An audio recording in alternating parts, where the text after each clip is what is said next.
we're good to go. Good morning, everyone, and welcome to the 4th Annual Education, Law, and Policy Conference presented by the Defense of Freedom Institute and the Federalist Society. My name is Angela Morabito, and I am DFI's Director of Media Outreach and spokesperson. Before we begin, and as y'all find your seats, just a few logistical items. To access CLE credits, please scan the QR code on the back of your programs. We will be in this room, which is Salon 1, for most of the day, and we'll have lunch and book signing next door in Salon 2. Restrooms are located down the hall and to the left, just past the registration tables. And the Wi-Fi is on tent cards on your tables, but if you don't see it, it's Ritz-Carlton Conference, and the password is Education25, all lowercase. And now it is my pleasure to introduce Bob Eitel, co-founder and president of the Defense of Freedom Institute, to officially begin today's program.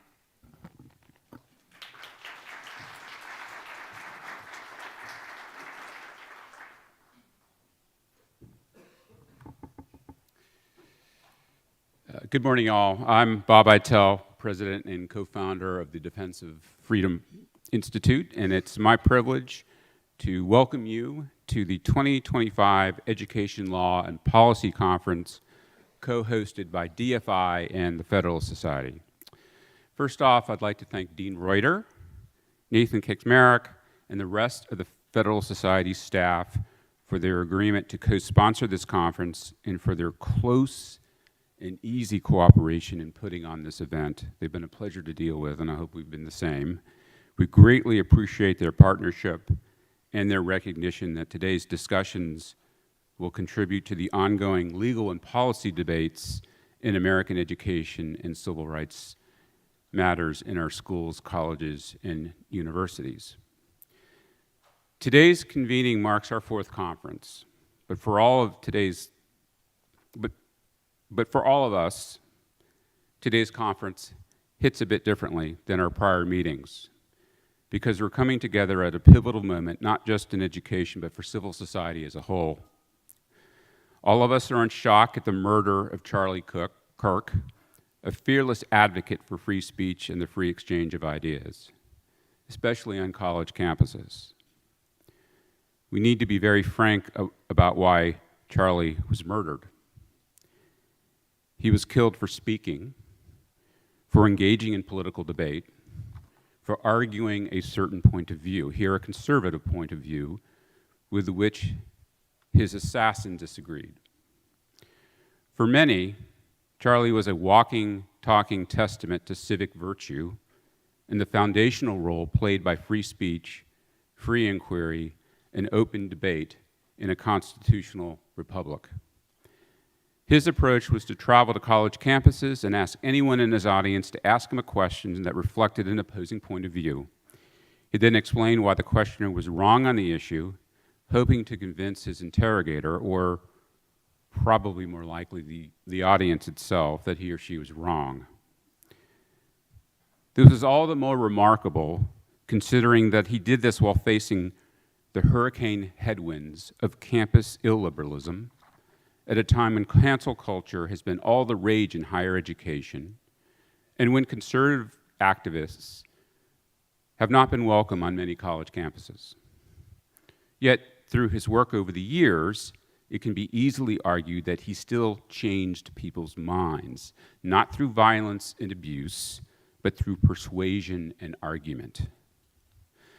There is another dimension of Charlie's work that is less discussed, and I'd like to highlight it here.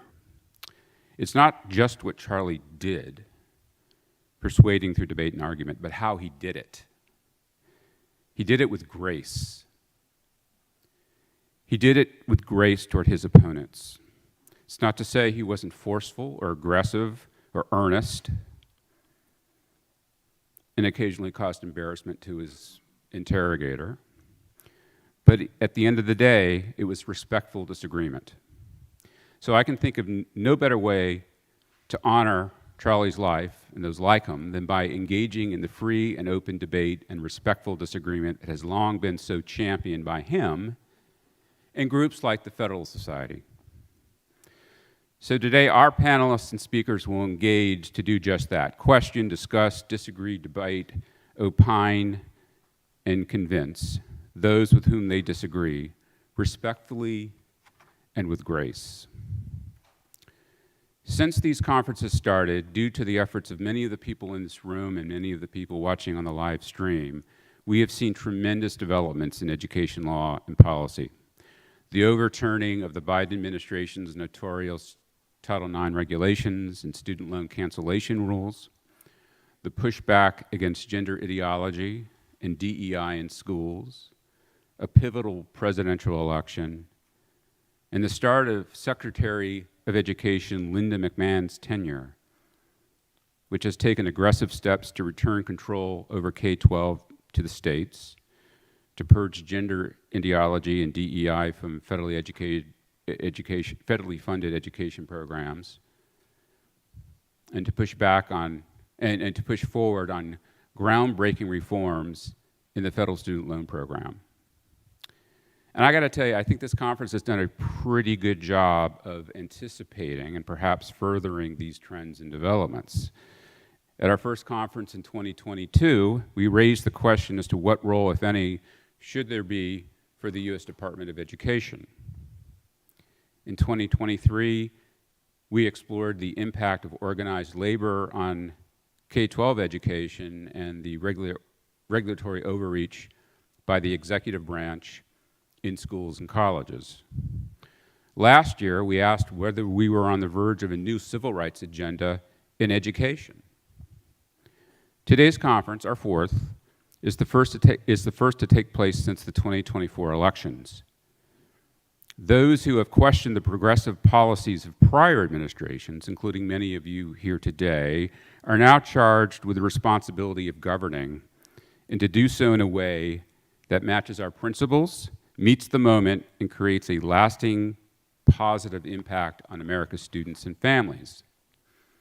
With this transition from opposition to governance, or at least for some of us, governance adjacent, we think the time is right to explore the theme federal executive power and education.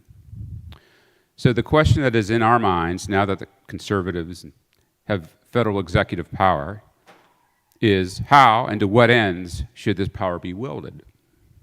How do we seize this generational opportunity to achieve long-held ambitions in education whilst keeping our fidelity to the Constitution and the rule of law?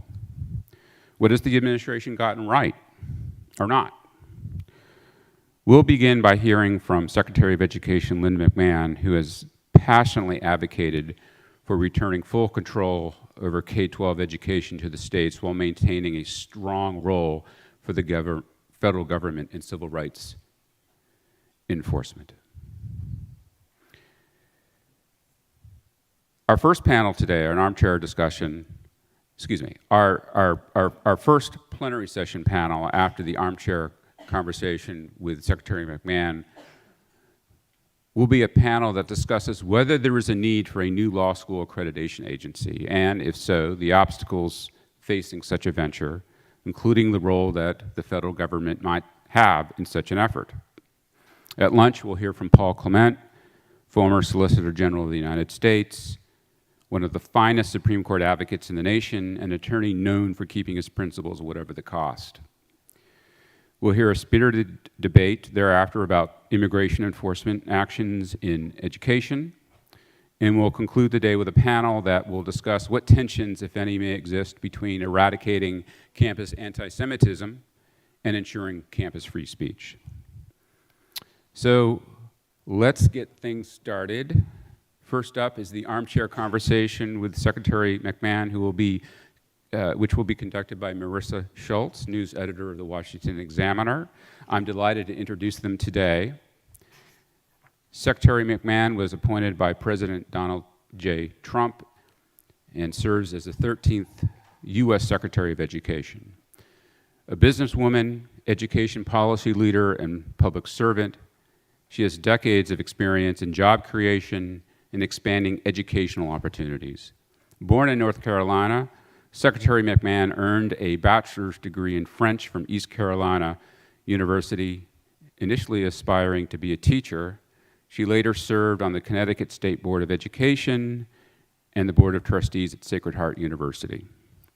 She has had a multi-decade career in business as CEO of WWE, creating thousands of jobs and sparking her passion for career and technical education.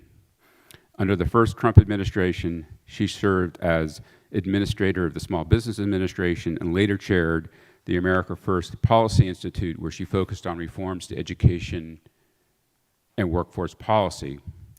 As secretary, she prioritized expanding school choice, empowering teachers, and returning education oversight to the states. She calls Connecticut home and has 2 children and 6 grandchildren. Marissa Schultz is the news editor at the Washington Examiner, managing the team of politics reporters and editors. She got her start in journalism at the Detroit News, covering local news and earning several awards for her investigative work, including Michigan's Young Journalist of the Year. She's a former education reporter who focused on Detroit public schools and Michigan's higher education institutions. She moved to Washington to become a White House and congressional correspondent, first for the Detroit News and then the New York Post. Marissa went on to cover national politics at Fox News before turning to editing. She's a graduate of Michigan State University. Madam Secretary, Ms. Schultz, would you please come to the stage? The room is yours.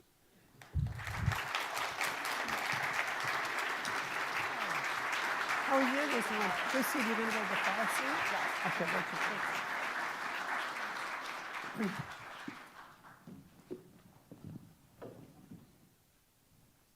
Good morning. How are you? Nice. Absolutely.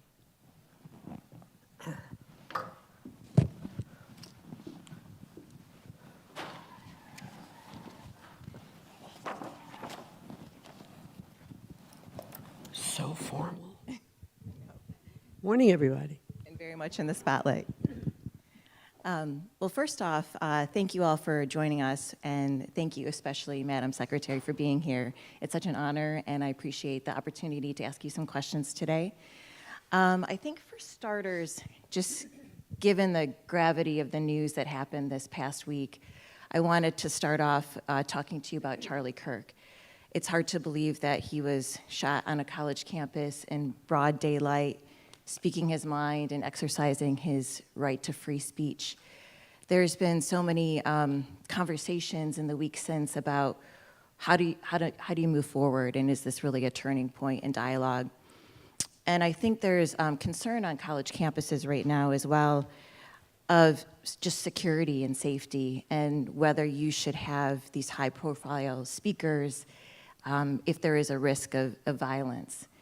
So I guess starting off, what would be your message to colleges as they're weighing upcoming events on whether to cancel them or not? And maybe perhaps your message to Turning Point students as well. Well, thank you so much for having me here this morning. And Marissa, it's very nice to have you as the moderator or the interviewer or the questioner here this morning. What happened to Charlie was just an unbelievable tragedy and a travesty. I've known Charlie for a long time. I've participated in a couple of his Turning Point events, and he was just such a dynamic speaker and a great force. I think I was interviewed yesterday, and I was asked, if you had to describe Charlie in one word, what would it be? And I said, force. I said, he just was an incredible force. But if you take if we are to take our lead, perhaps, from his wife, Erica, who the day after his assassination, I think it was, or within 2 days, was such a courageous voice to come out on stage and say, in a I think a private session that she had, and she said, look, Charlie's voice is not going to be at all dimmed. If anything, it's been enhanced by this awful, awful action. And I think that's the message that we would all take away, that we're not going to be daunted. We won't be cowed by the cowards who would do these kinds of things, that we will continue to be a force for good, and will continue to be a force for civility and debate, and to bring forth ideas, and I think that's exactly what we're going to continue to do. Now, I was at the University of Indiana Friday night. I was at a football game.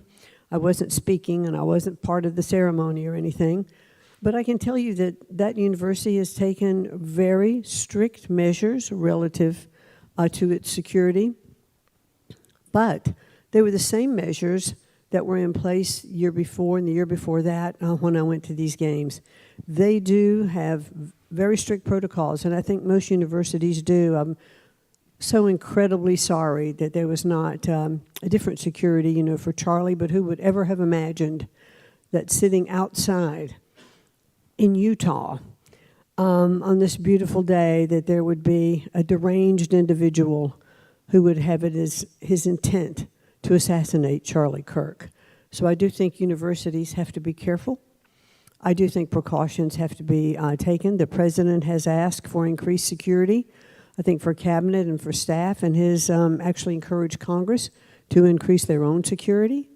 I think we have to be prudent at that, but just like after 9/11, when President Bush came out and said, we cannot stay at home, we cannot cower, we cannot huddle down, we just have to be vigilantly moving forward. And so that would be certainly my advice to colleges and universities. And for those who are participating, don't take unnecessary risks, but don't cower. Let's keep our message going forward and be strong. And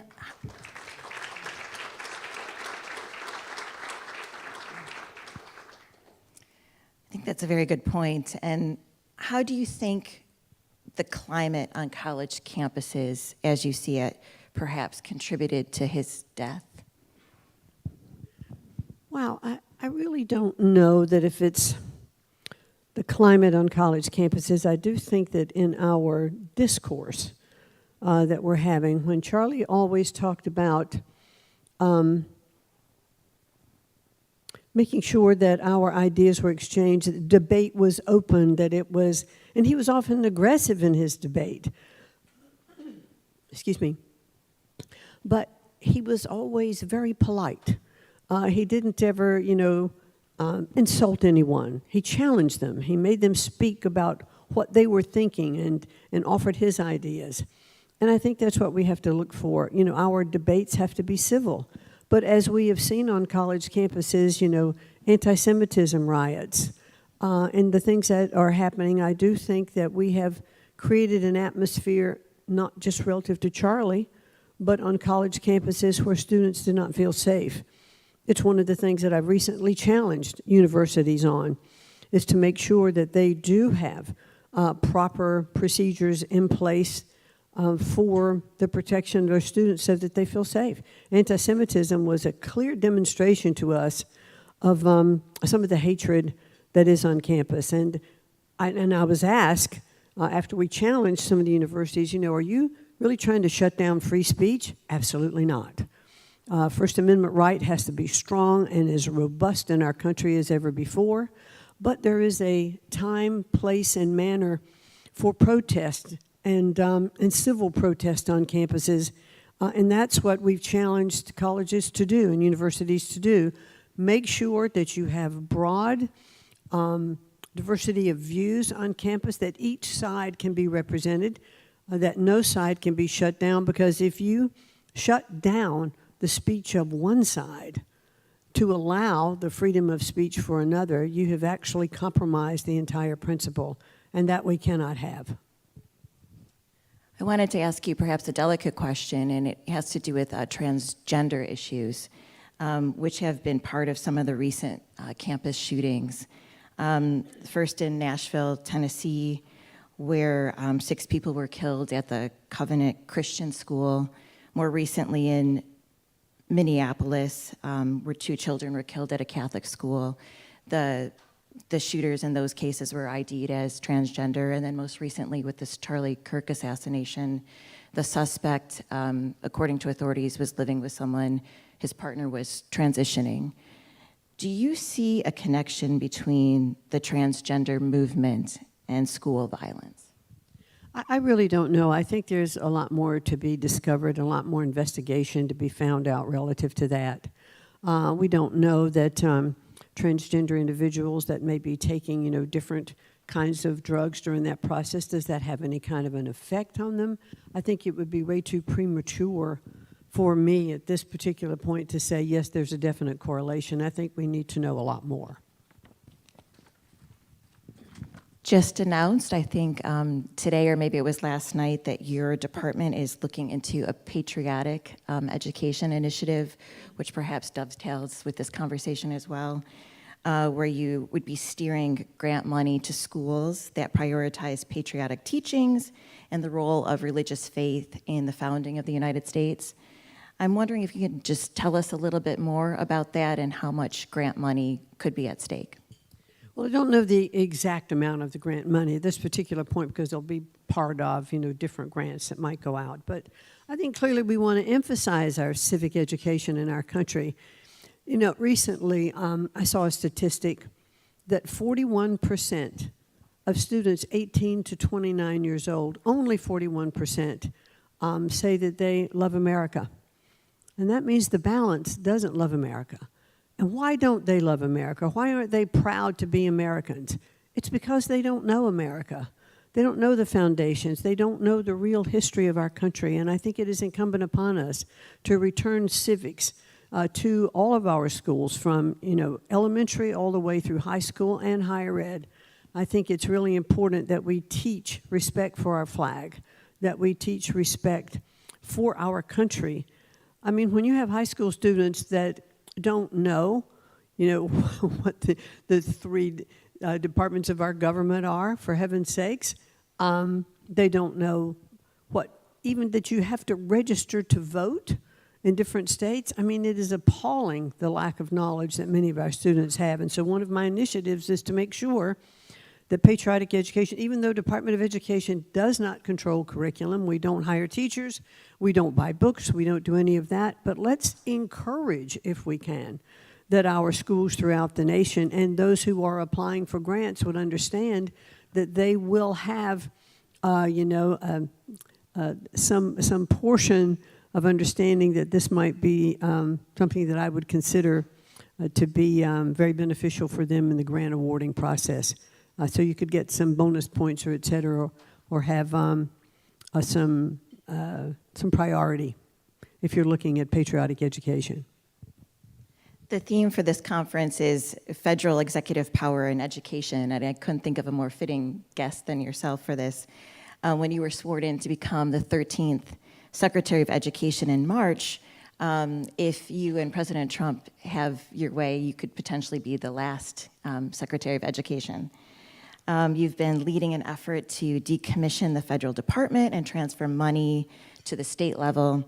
When you took office, you shed about 50% of the education staff, and then Trump signed an executive order basically supporting closure of the department. That said, and what I've been really fascinated about is for a department that's supposed to be winding down, you have certainly been very, very busy. Under your leadership, you have initiated approximately 200 Title IX investigations into schools, primarily dealing with gender issues. And then there's been another 200 Title VI investigations related to DEI and anti-Semitism and other civil rights issues. These investigations have resulted in the withholding of federal funds and settlement agreements and various legal actions. So I think my big sort of overarching question as I'm thinking about this is, why is a department that is supposed to be essentially heading toward extinction so active? Well, you don't just shut off the lights and walk out the door if you were trying to return education to the states. And that's really, I have changed how we are talking about closing the department really to returning education to the states. And in order to do that, I think we have to continue to uphold the law. That doesn't mean we shut down. Our Office of Civil Rights is continuing to investigate Title VI, Title IX infractions, and we have certainly the authority to do that. And a lot of our Title IX work and Title VI work is then turned over to the Department of Justice. And as we are winding down, I mean, the fact that we eliminated almost half those investigators and already have turned over a lot of our work to the Department of Justice. There are other civil rights organizations, OCRs, Office of Civil Rights, in HHS, in DOJ, in almost every other agency that will continue to investigate these things. So returning education to the states is a process, and Congress actually has to approve it. And so really what we're trying to do is to show how we can move different parts of the Department of Education to show that they can be more efficiently operating in other agencies. For instance, I don't know if you'll get to this question, but I'll talk about it a little bit now. We have signed an MOU or an interagency agreement with the Department of Labor. And we've moved a lot of our workforce development already over into the Department of Labor. We have assigned some of our personnel to work there. We have oversight over it. Most of the budgeting comes from the Department of Education. But if we look at the management, of our Pell Grants and the Perkins Act and those things that are really about workforce and labor, I find that it's much better to have them in the Department of Labor, where we can combine all of these workforce efforts. Over the entire United States government, there were 43 workforce programs in all of different agencies, including the Department of Education. Now, I can't think of a more inefficient system than to have duplication and just one side not knowing what the other is doing. So let's consolidate them all into the Department of Labor, where I think they should be. And if we show that this is an incredibly efficient and effective way to manage these programs, it is my hope that Congress will look at that and approve these moves. Now, we can't transfer this in whole cloth to the Department of Labor without the permission of Congress, but we can do this aspect of what we're doing and build and show how it is best served in this department, how the allocated funds will help it run better, and how one source managing all of labor, especially with the workforce Pell that was just passed through the big, beautiful bill, all of this combined, I think, is really going to help solve our workforce issue and operate more efficiently. So those are the kinds of moves that we'll be taking, moving different things to different agencies. We don't know what they will all be. There actually was a bill introduced that said that our IDA, or our special needs department, should go back to HHS where it first began. Well, I'm not sure about that. Yes, that seems to be, maybe that'd be a reasonable move, but we want to look at it. We want to make sure it can work. So as we're working with Congress and working with our other colleagues to get this done, let us really look at it. Let's be sure that we are not moving, hastily, but that we are taking the right steps at the right pace for success in this movement. You'd mentioned the Department of Justice, and the task force to combat anti-Semitism has been very active as well. You've opened up various investigations at elite institutions in response to campus protests, anti-Israel efforts. Harvard, in particular, has been a big focus. Can you tell us what you all have identified as the problems at Harvard? Well, clearly Harvard is one of the most prestigious universities in the world. But we didn't just look at Harvard. We actually had our first complaint with Columbia.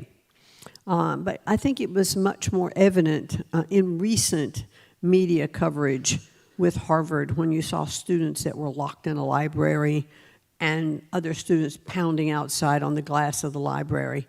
And we saw the students at Columbia who were blocking the entrance ways to the library and to study halls for Jewish students. And I even talked to Jewish students who told me they really felt unsafe on campus. I met with the president of Columbia at the time, just before funds were withheld from Columbia. And then a new president was put in place, and she and I have met and talked twice.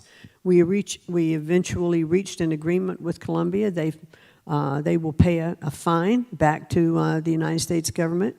Their funding will be released again, and it's primarily research funding, and I believe our universities do some of the most incredible research in the country, and we want them to be able to do that.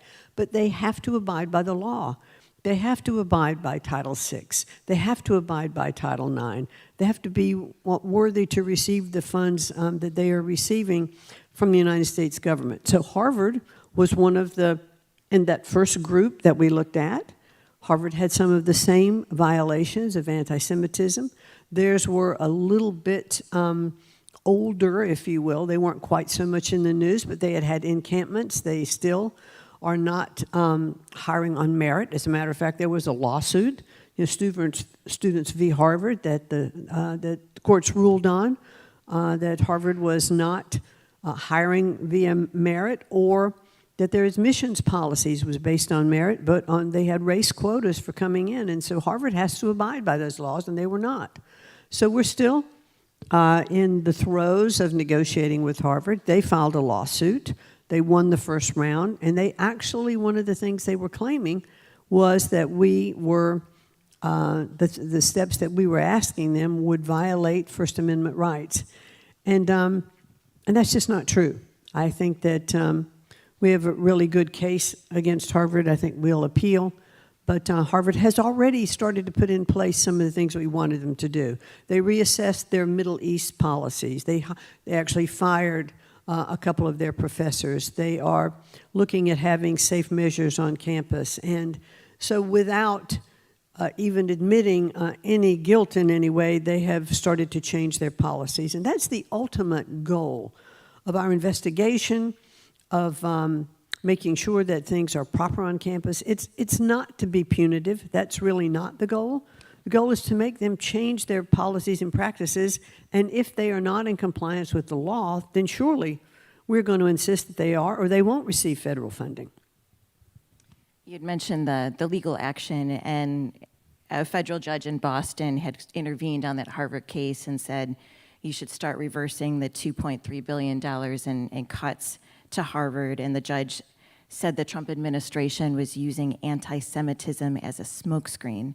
But as you suggest, the case isn't going away anytime soon, and President Trump seems very keen on getting, according to him, no less than $500 million as part of any settlement with Harvard. And I think you mentioned that too at a cabinet meeting personally too. He said, don't negotiate, and they've been very bad. On that note, Can I just add one thing? This is the same judge who had ruled, against Harvard in the Students v. Harvard case, which was overturned. And so it was the same judge, and we will appeal. And just one final point on that. Do you think a settlement is possible, or at this point, do you think it's just going to come down to the courts to side in your favor? I'm certainly hopeful of a settlement. I have spoken to Alan Garber, the president, at the very beginning of this. I haven't spoken to him since. But I do think that with the idea that Harvard has already started to take certain measures to change what they were doing, I certainly hope that there will be an agreement. It's not our goal, to have to go to court to make people abide by the law, or to make universities abide by the law. If they don't want any more federal funding, no problem. They can withdraw and run the university the way they want. But I think the federal funding for Harvard, not only for students who attend for their tuition, but also the amazing amount of research funding they get, over $2 billion, it's almost $3 billion, is very significant to those scientists and professors who were there, who have grants and who are working on their own projects. They can take that grant money and go somewhere else if it's a grant directly to them. So I think it's in Harvard's interest to continue to negotiate. I think it's in all of our interests, for Harvard and for all of the other universities that we are sending letters to, that we are investigating, and there are others, and hopefully there will be these settlements with all of them, because basically we just want them to do right. As for the settlements, you mentioned Columbia. You also were able to get a settlement with Brown University, University of Pennsylvania. There was a settlement that was regarding, I believe, Title IX. And then right now, a big one is UCLA. There's been reporting that the Trump administration is seeking a $1.2 billion fine at UCLA. Can you just talk a little bit more, aside from the settlements and the money, when your term is up as Secretary of Education, what is the big picture mission for elite universities and colleges in America? How would you like to see them sort of transform and be remade? Well, and as I mentioned earlier, our goal is really not to be punitive necessarily, but to have universities, I think, return to what we all believe that universities really started out to being, and that was it is a place for truth seekers. It is a place for open debate, sharing of ideas, of learning. And I think that's what we need to have on our campuses without really directing ideology that is being taught. And as we're training our teachers for future generations in these colleges and universities, if they are teaching ideology instead of fact-based learning, that's just wrong. We ought to teach facts. We ought to teach critical thinking. We ought to be teaching all of those things at our universities, and at the same time, so I'm being repetitive, welcome open debate and sharing of ideas, and that all students should feel free on campus to walk about and to not be punished if they have different ideas than other students on campus. I think we've lost our way in that, and especially our elite universities, who really are the ones that are focused on the most. If they can be that bright and shining example for that, we would have accomplished an amazing amount in this short time that we have to focus on our university. So that would clearly be my goal. I know it is certainly the goal of the president. The department has been very active on the DEI front as well. Just in June, the president of the University of Virginia, he stepped down over the college's DEI policies. There's been numerous other investigations. And a federal judge back in April blocked the Department of Education's Dear Colleague letter that was sent out to schools, essentially saying that they needed to end racial preferences in their scholarships and in their programming.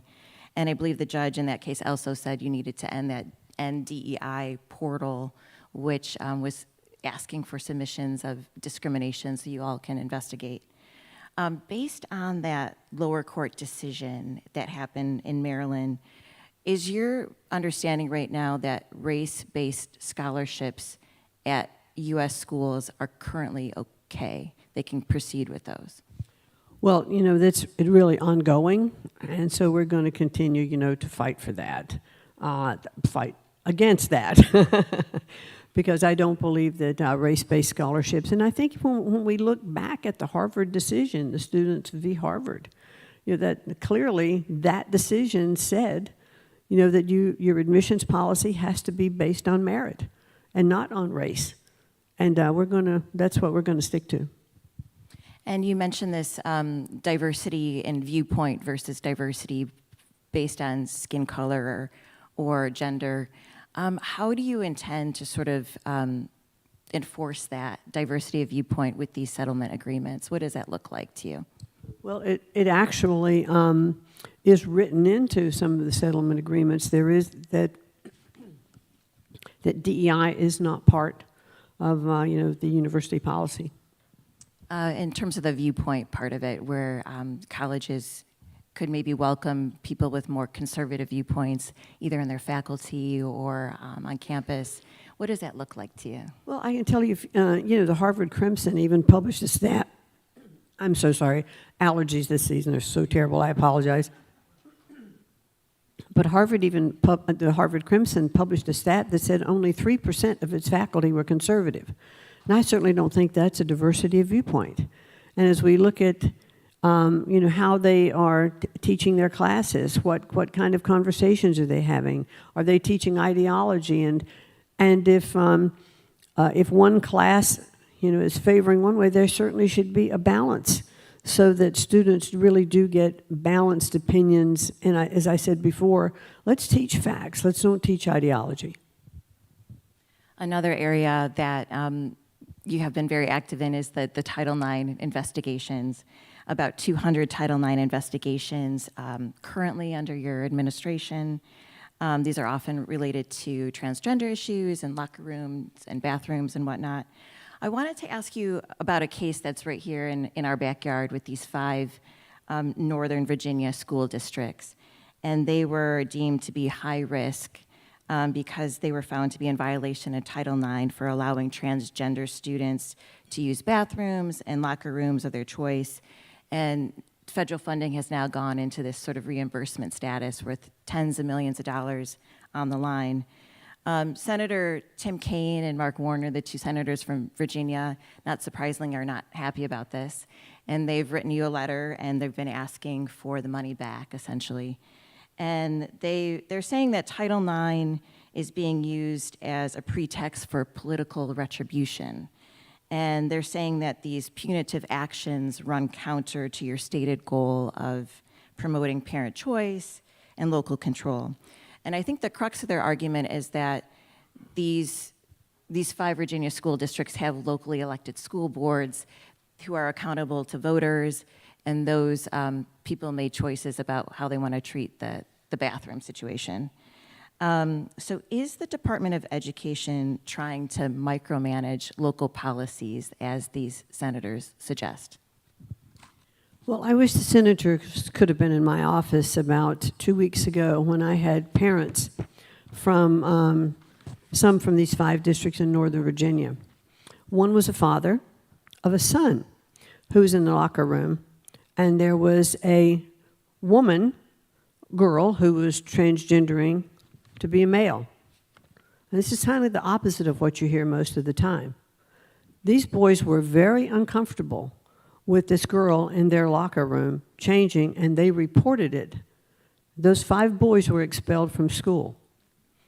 Now then I had the opposite side of mothers who were telling me that the girls, several of them were on the track and field team, and there was a boy in the locker room who was, claimed that, he wanted to be a girl and he was transgendering, and he just sat and watched the girls undress. He was already set to go out on the field.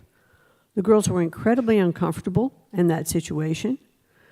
And then, if you took it a step farther, there were 2 incidences of the same man and how he got access to the locker room. The parents still don't know, but he claimed that he was part of the athletic program, and he was admitted into the girls' and women's locker room. And one young girl, 9 years old, came into the locker room to change, and this man was standing there naked.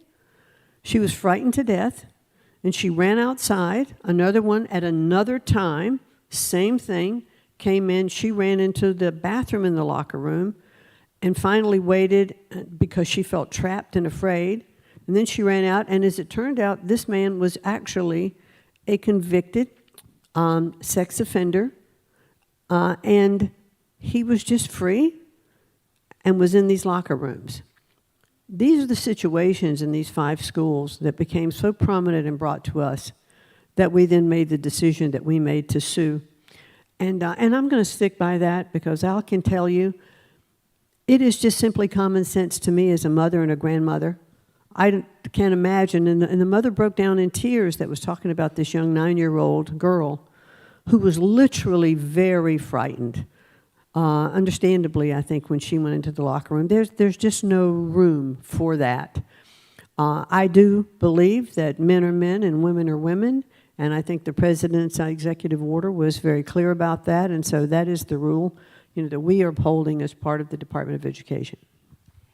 And beyond what's happening in Virginia, when you look at that executive order and when you look at the policies and the interpretation of Title IX, is it your position that any school in the country beyond these Virginia schools that allow transgender students to use these bathrooms could be subject to losing federal funding? Yes, and we've been very clear even, and I wrote Governor Newsom a letter because, ironically, in his podcast with Charlie Kirk, he said that he thought that it was unfair for boys to be in girls' locker rooms. He didn't think that was correct. So I wrote him a letter and just basically said, put your money where your mouth is. Talk is cheap, but you're not enforcing that law, in California. And I would stand beside that every time when he would go out and then talk about it politically, and now he's trying to walk that back. It's just, I think we just need to come to terms with what's comfortable for all of the children.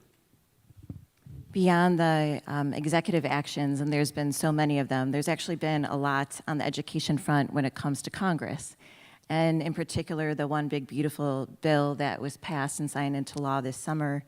There's been so many interesting things in that bill on the education front, and I feel like we could talk for days just on that, but I'll limit it just to a few questions. The thing that I was very interested in was the school choice provision.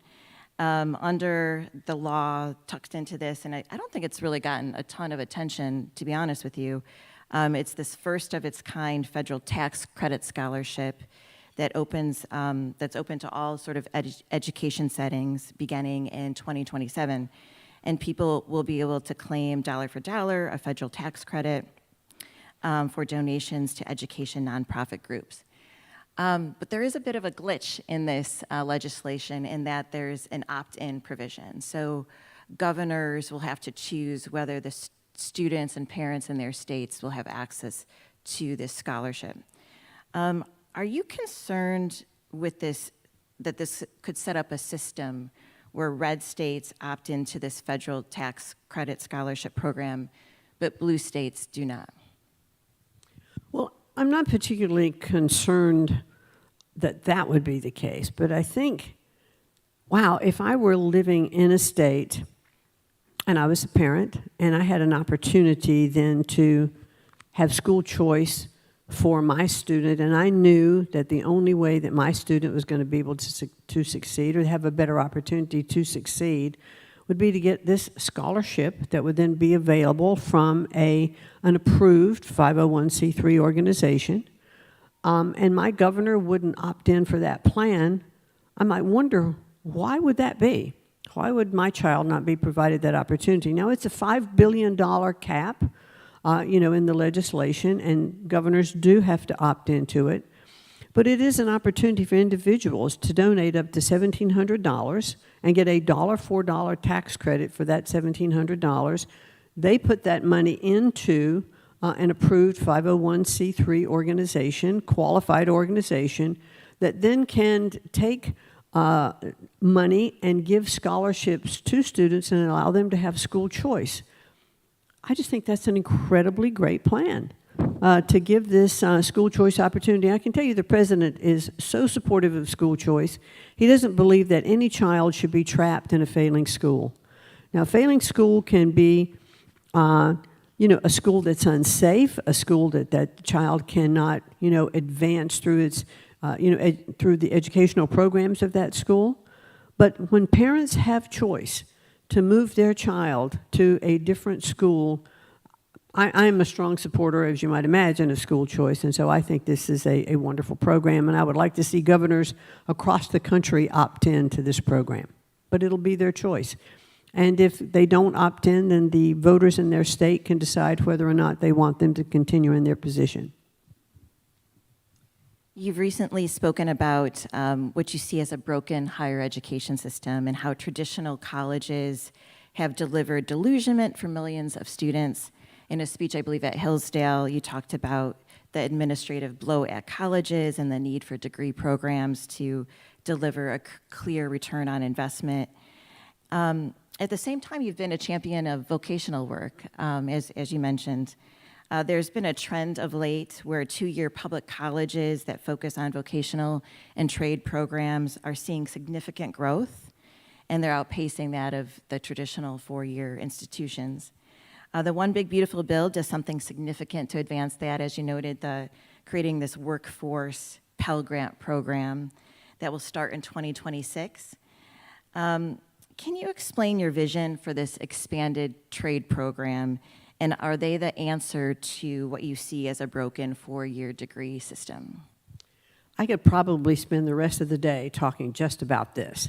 I think it is such an important development, and I think it starts with, and myself included, thinking about what education really needs to be. I mean, do we need to think about a different paradigm relative to education? Do we still need four-year colleges to deliver, a workforce and jobs program, for our students? I mean, isn't the real goal by the time you've gone through school and you've graduated from college, or you've graduated from a community college or high school, that you could get a job that could support you and your family, and that you could grow and enrich yourself and create your own personal wealth, ever how that is designed. And I think that is really the goal. It's not the only goal for teaching. We'd like to expand minds. We want to look at, all of the great cultures, all of those things. But in the end, we have to have an ability to sustain ourselves. And so I think that I go all the way back to hearing the stories of post-World War II, and how everybody then that was so involved in in manufacturing and all the blue-collar trades, they really wanted their children to go to college. They wanted them to be better. They wanted them to have white-collar jobs. And that was the way that they were going to succeed. And I have nothing to say against any parent or any child that it wants to go to college, that can go to college, that can afford to go to college and get their degree. I think college is a wonderful place to, and in that speech I even said college is often a place where you really mature, you really, you can even meet an eventual spouse or sometimes have your first child. So there's all kinds of wonderful benefits. And if you're going to be a doctor, a lawyer, an engineer, many of those jobs, you have to have that more advanced education. But do you know that the fastest growing sector of millionaires in this country today are our skilled trades? And that's because we need them so much. We need our plumbers, our carpenters, our HVAC folks. We need all of that. And I think as we are, and all of our technology, it's just growing at such a rapid pace. So technical schools, vocational schools, trade schools, the CTE workforce has really got to be encouraged, because we have 7 million jobs available in this country that we don't have the skills available to take those jobs. So if we can look even at middle school, high school, working with our vocational schools, our technical schools, to have dual credits. A child can graduate from high school, and I have visited many of these schools now. I am on a 50-state tour around the country to see how, and I know I'm digressing, so just bear with me while I kind of give you this whole picture. But I visited micro schools, I have visited AI schools, public schools, private schools, and where we're seeing an incredible amount of change is this connection between our community college or our tech schools and our high schools. And it is a requirement in some states that as you get your diploma to graduate from high school, you are also getting a certificate from the community college or a tech school that shows you have an ability to go into a trade. And that is going to help solve our workforce problem. It will get people into the economy right away. It will be a necessary bridge for those who really don't need to go to college, because we're seeing college enrollments go down. We're seeing more of the higher ed enrollments through women, and they're getting more advanced degrees. Males are not enrolling in those as rapidly as females are. But really, we need to look at how are we skilling our workforce today, and to fill the needs of of industry in our country. And I think it is so vital that we do that. As our time here is sadly coming to a bit of a close, I wanted to ask you a few rapid-fire questions, if you don't mind. Uh-oh. Given your past life in professional wrestling, I need to ask, what is more theatrical in your experience? A WWE WrestleMania ring or the political arena? See, that's such an easy layup question. WWE, I could control the outcomes.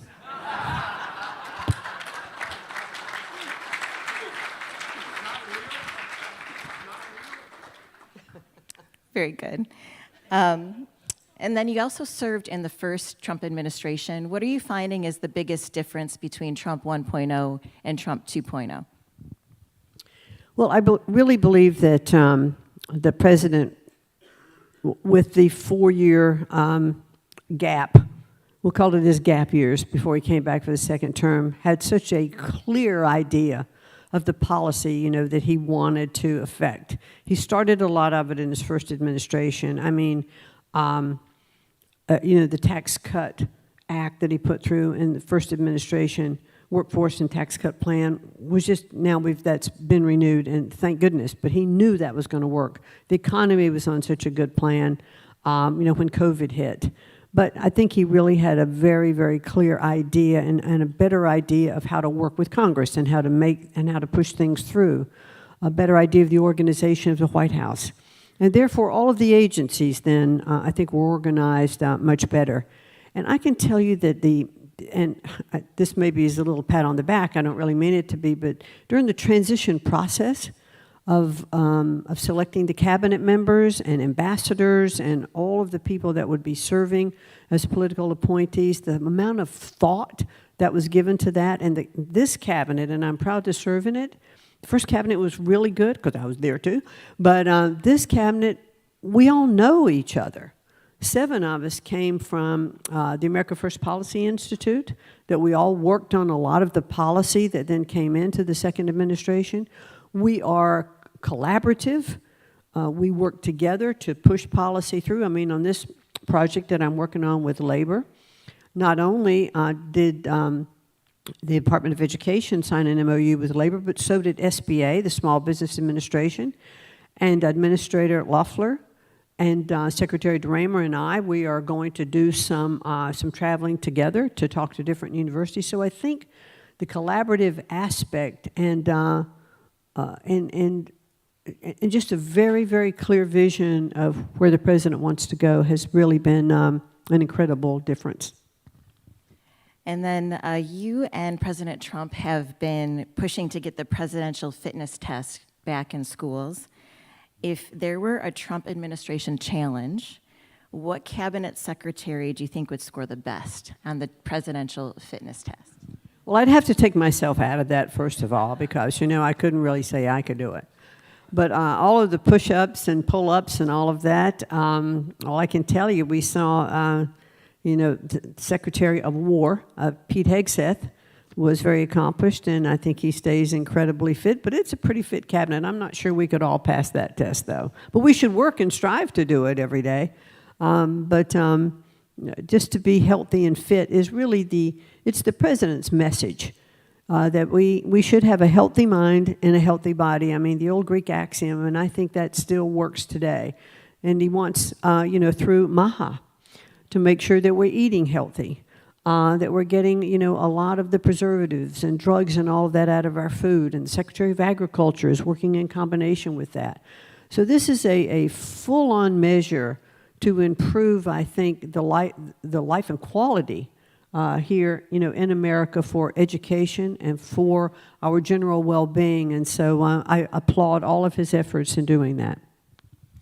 And when you leave, and then in January of 2029, when the next president would be sworn in, do you think the Department of Education will be fully closed by then? Certainly it is the goal to have all of the Department of Education then move to the states, and for those other agencies that could take up part of what is being done by education today. I think through the method that I talked about before of moving parts of it through different agencies, you know, the Title I funding will continue to be appropriated and move through Congress, whichever agency that comes through, which it did before there was a Department of Education. The IDEA money for our students with special needs will continue to be appropriated and come through. The grant money is going to continue to come and be appropriated through Congress. So, you know, we were incredibly successful before 1980 when the Department of Education was established. And if we look, I'll just take this one side note. We established the Department of Education. It became fully effective in 1980. We have spent $3 trillion from then until now. And the scores of our students have continued to decline. Well, there have been little blips and little plateaus, but in general, the graph is like this. So we spent $3 million, we've established all of this bureaucracy, we've taken more power away from the states with worse outcomes. I'm about outcomes. I ran a company based on outcomes, and that's what we need to see in education. It'll be better served at the state level without the bureaucracy in Washington, D.C. Well, I'll wrap with the final question any good journalist asks, and that is there anything I missed, or is there anything that you would like to get out that I didn't touch on today? I really think I just said it. I think that was my wrap-up statement, and I appreciate the time very, very much with everyone this morning, and thank you. Thank you, Madam Secretary. We really appreciate it.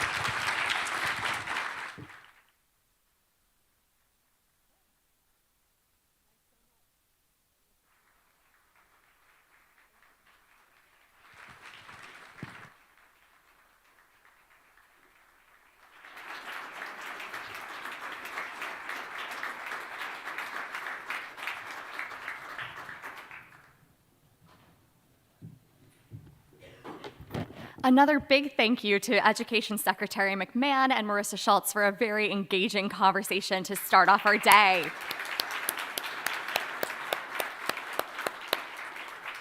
We will now have a short break just outside this room and reconvene at 10:15 for the first panel.